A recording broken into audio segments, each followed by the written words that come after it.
Kasi ito yung in-install natin, yan. Yung CNC na shifter, yan.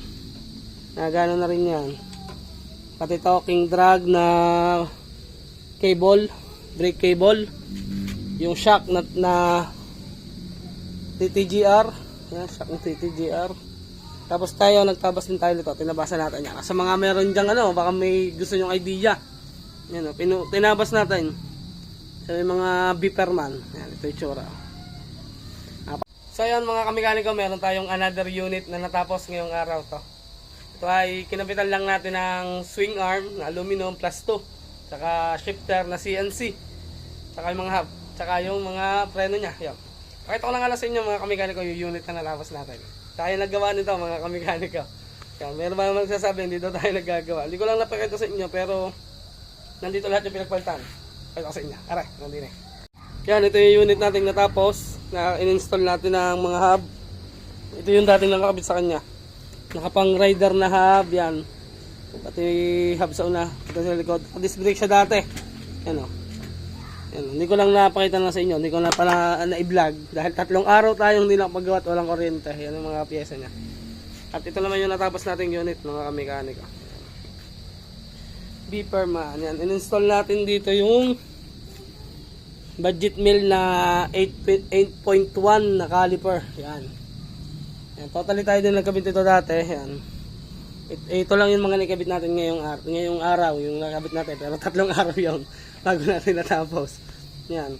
Ito ay beeperman stock shock. Tapos yung stock na caliper, kinuha lang natin yung bracket.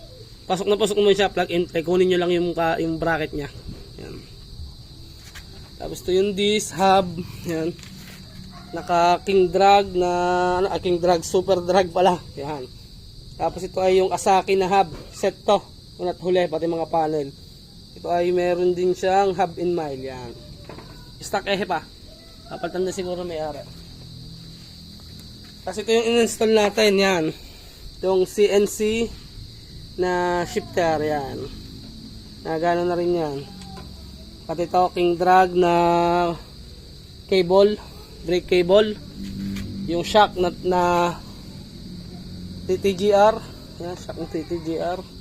Tapos tayo, nagtabas din tayo nito. Tinabasan natin yan. Sa mga meron dyan, baka may gusto nyong idea. Yan, tinabas natin. Sa mga beeperman. Yan, ito yung tsura. Papalitan doon itong butso at nangalangalawag na. Yan, ang swing arm niya ay, ano ba to? Max speed. Yan, plus 2. Yan, ito yung kasama ng set na hub, mga kamekaniko. Tapos bumili siya ng king drag na brake arm. Napakaganda oh. Yan. Ito yung itsura sa kabila.